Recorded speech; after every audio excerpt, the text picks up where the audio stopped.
Et bonjour à tous, c'est Chess Market et on se retrouve aujourd'hui le vendredi 20 décembre 2024 pour une nouvelle analyse sur le BTC et les altcoins. Donc avant de démarrer cette vidéo, petit disclaimer comme d'habitude, ceci n'est pas un conseil d'investissement, ce ne sont que des vidéos d'analyse qui ne regardent que moi.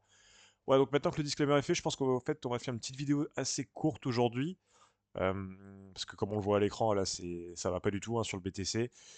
C'est un peu en lien avec ma dernière vidéo là que j'ai sortie il y a du coup un peu moins de 2 jours, il me semble, hein, il y a 2 jours. J'avais dit quoi là, on avait gagné certes la bataille des 100K, qu'on était monté à 108 000, hein, c'est bien ça. On était environ à cet endroit-là. Je pense qu'on n'avait même pas encore clôturé cette bougie, ou alors on en était sur la bougie hein, du mercredi. Et c'est là où j'ai dit, moi, cette poussée-là, cette montée-là, j'y crois absolument pas. Bah, la preuve en image, hein, à l'heure à laquelle je tourne la vidéo. Bah, là, on a le BTC qui nous a fait un joli moins depuis son ATH, moins 12% là pour l'instant. Je pense qu'on n'a pas fini de baisser, même si on vient rechercher au fait plus ou moins hein, les niveaux clés hein, qui sont dessinés ici à l'écran, donc c'est les niveaux de support qu'on vient péter un à un. Et finalement ici on a le support donc des 95 000 qui est en train de céder. En tout cas, bon, toujours à confirmer, hein, là c'est en daily, la clôture de cette bougie. Mais là on va chercher très probablement le niveau des 91 000 avant très probablement d'aller chercher, c'est encore d'actualité, hein, je vous en avais parlé dans ma dernière vidéo, le niveau des 83 000, ce qui ferait quand même une baisse de, tac tac tac, si on regarde, 20% il me semble, 23%, voilà, ce qui serait quand même assez violent, mais qui ferait bon un bon nettoyage en tout cas du marché. C'est à peu près ce à quoi on s'attendait. Donc pour ceux qui ont regardé ma dernière vidéo, bien joué à ceux qui ont suivi mes actions entre guillemets, hein, ce ne sont pas des conseils, ce sont uniquement mes propres actions. Quand je dis que moi voilà j'ai clôturé absolument tous mes trades, alors je suis allé chercher quelques shorts, notamment sur le BTC, très intéressant. Alors attention, les shorts c'est quand même beaucoup plus compliqué que les longues. Je me suis cassé les dents pas mal de fois. Globalement, moi je suis en positif. Je pense que les shorts sont quand même adressés à des traders qui sont plus ou moins aguerris parce que pour moi on reste en bull run. On n'est absolument pas sur un bear market. Néanmoins, on est dans une mauvaise passe, on va dire, sur le BTC. Voilà, c'est très normal, c'est très sain à court terme à te corriger comme ça. Si c'est votre premier bull run, effectivement, il y a peut-être de quoi paniquer, mais franchement, et encore, on est loin d'avoir fait une bougie de moins 25% une journée. Chose qu'on retrouve, hein, en tout cas avec des mèches sur des précédents bull runs. Là, aujourd'hui, bon, on se prend des moins 3, enfin 3 journées vraiment pas belles du tout, hein, on les voit sur les bougies. Alors, on n'a pas encore clôturé hein, cette bougie-là, à l'heure où je tourne la vidéo, là, il est 11h30 hein, du matin.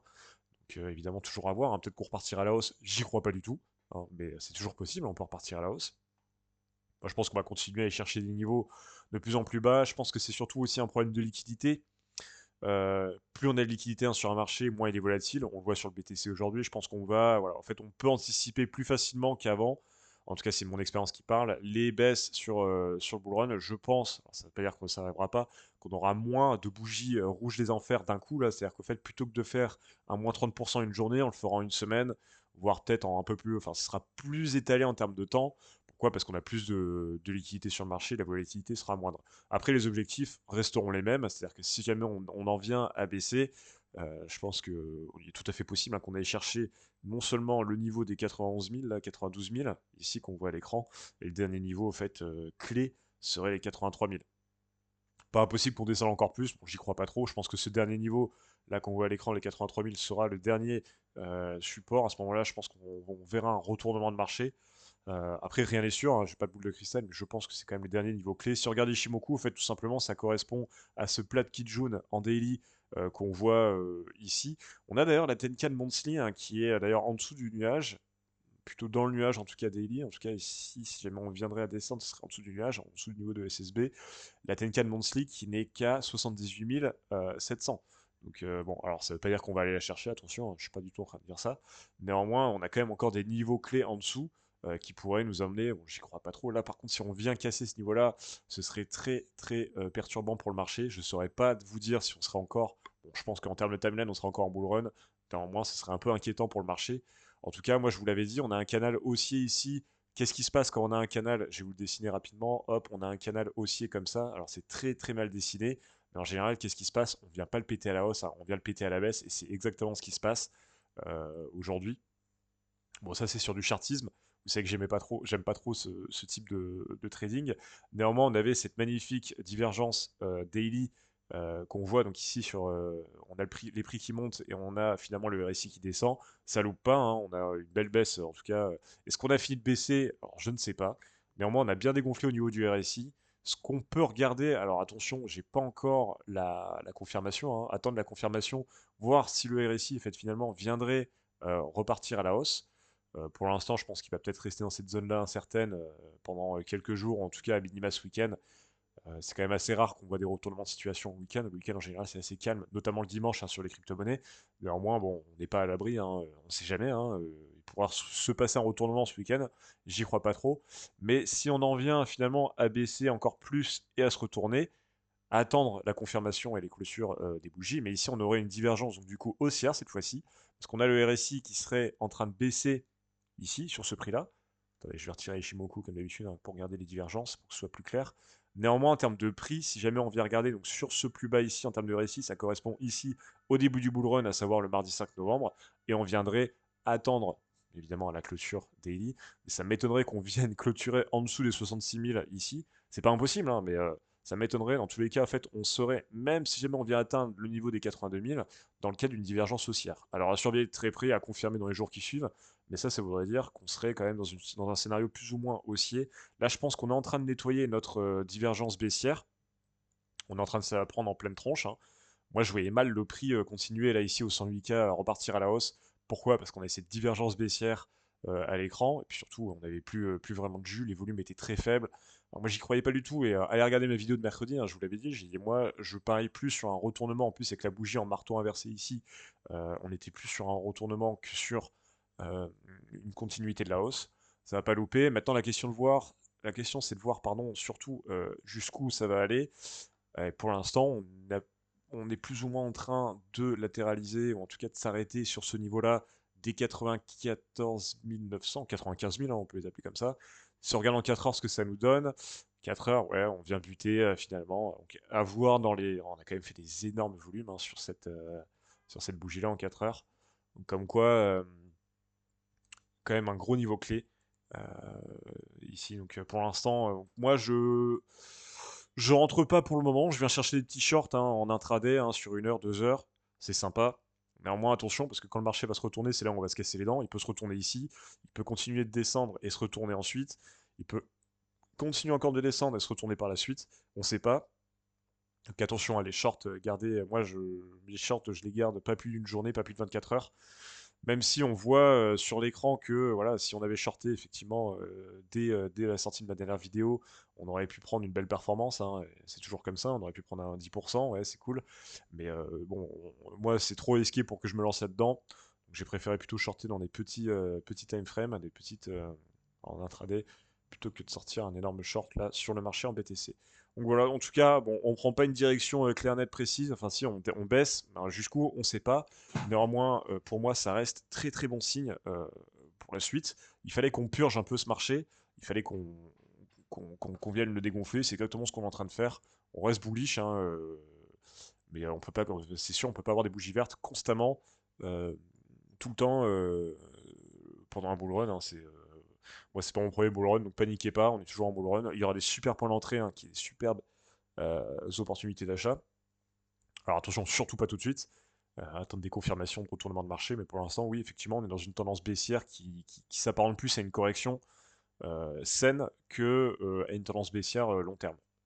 Donc voilà pour le BTC, pour les autres altcoins, j'ai pas grand chose à dire, hein, Ethereum, voilà, on va chercher la Tenkan Monthly, comme quoi, voilà, c'est un niveau que je vais dessiner ici, on voit pas très bien l'écran, hein, mais c'est un niveau up qui est ici, et qui correspond d'ailleurs à ce beau niveau euh, où on a bien latéralisé, un nouveau niveau de support. Ici, je pense qu'une fois qu'on aura atteint la Tenkan, pourquoi pas ouvrir un long.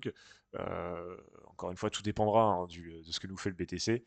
S'il continuera à descendre, effectivement, Ethereum va continuer à descendre, hein, il pourra aller chercher des niveaux beaucoup plus bas. Ce plat de Kijun ici, hein, aux 2900, voire même la Kijun Monthly à 2500. Bon, on n'espère pas, hein, mais en tout cas, c'est pas impossible. Au niveau du RSI, on est bien dégonflé, ça c'est cool. On est à 36,51. Donc ça nous permettra, lors d'un retournement de marché, moi, je pense on va atteindre ici à Tenkan, on va latéraliser en fonction toujours hein, de ce que le BTC va nous faire avant de pouvoir repartir à la hausse. Et je pense que le RSI va pouvoir en fait finalement bien dégonfler avant de pouvoir repartir à la hausse. Et du coup, ça nous montrera qu'on aura quand même pas mal de jus pour une nouvelle tendance haussière et donc du coup des belles opportunités en trading. Bon, ensuite pour les autres altcoins, je vais pas les faire tous en détail. Je pense que voilà, vous le voyez tous à l'écran, on est à -6, -9, -10%. Malheureusement, en fait, on a des niveaux clés sur les altcoins qui seront pas forcément respectés. Ça sert à rien de dire, voilà, ici on a un niveau de Kijun, donc en fait on va pas le dépasser, etc. On a un plat de Kijun. Pourquoi? Parce que si le BTC vient nous faire un -10% encore, bah, vous pouvez voir que ce niveau de Kijun, en fait, il va finalement faire tout ça comme ça là, voire même chercher bien plus bas que les Tenkan ou les Kijun Monthly. C'est malheureux à dire, mais là en fait on le voit hein, sur le marché, il y a quand même une sacrée fébrilité hein, sur les altcoins. C'est tout à fait normal. L'alcool season est loin devant nous ou derrière nous. Mais en tout cas, moi je pense qu'il y a... Alors, c'est mon point de vue personnel, je pense qu'il va en avoir, elle est pas pour tout de suite. On s'est un peu trop enflammé, je pense, sur l'alcool season en disant ouais, c'est le démarrage, là, il y a 2 semaines de l'alcool season. Bon, on est encore loin. Je pense qu'elle démarrera pas avant mi-janvier, entre mi-janvier et fin février. D'ailleurs, est-ce qu'on en aura une cette année? On se pose tous la question. Moi, je pense que oui. Après, en termes de quand est-ce que ça va arriver, c'est là la question. En tout cas, on aura des beaux points d'entrée, que ce soit sur AAV ou même Solana, hein. Solana qui a quand même bien dégonflé. Alors, surprenant, hein, ce long-là, on peut d'ailleurs le supprimer. Hop. Surprenant, moi j'avais parié vraiment à la hausse, mais bon après voilà, tout dépend du BTC, et le BTC est en train de corriger sévèrement. Je pensais que Solana allait être plus résilient. Bon, néanmoins ici, en fait, on avait une belle épaule, tête, épaule ici. Et donc du coup, ça c'était signe de retournement. Bon, ça c'est du chartisme, encore une fois, ça ne veut pas dire grand-chose. On avait une magnifique divergence haussière qui est totalement invalidée. Je vous en avais parlé dans ma dernière vidéo, finalement il s'est absolument rien passé. On a un peu monté avant de finalement se casser la gueule tout simplement pour suivre les cours du BTC. Là où on a clôturé même en dessous, enfin on n'a pas encore clôturé, hein, mais on est en dessous du nuage. Un gros signal baissier, on a atteint le niveau d'avant bull run. C'est très triste, hein, on est au même niveau que le mardi 29 octobre, 180 $. On n'a pas fini de baisser, hein, on peut aller chercher encore plus bas, pas impossible. Mais bon, ça ne veut encore une fois rien dire. Je pense qu'on pourra se retourner très facilement après par la suite sur le marché. Mais encore une fois, tout dépendra de ce que nous fera le BTC. Donc voilà pour aujourd'hui. Donc pas grand chose à dire. Soyez très prudents au niveau de vos trades. Euh, je pense qu'on n'a pas fini de baisser, donc on va pas tarder à se retourner. Tout est une question de jours, voire d'heures. On va pas continuer comme ça. C'est clairement pas la fin du bull run. J'y crois pas du tout. Néanmoins, il faut passer par des corrections saines, même si c'est très violent sur les altcoins. C'est plus une correction, c'est carrément un retour à l'avant bull run, hein. Tout ce qu'on a fait depuis un mois et demi, la plupart du temps, c'est invalidé. C'est malheureux, hein, mais c'est comme ça. Ce qu'on voit sur le GLD, c'est catastrophique, hein. On revient au niveau l'élection américaine, c'était ici, un mardi 5 novembre, donc on est quasiment à ce niveau-là. Mais bon, voilà, très volatile, c'est normal, on n'est pas encore sur la season. Donc attention à vous sur les marchés, sur les altcoins, et à voir donc, du coup ce que le BTC va nous donner dans les jours qui suivent. Voilà, c'était Chess Market, ciao.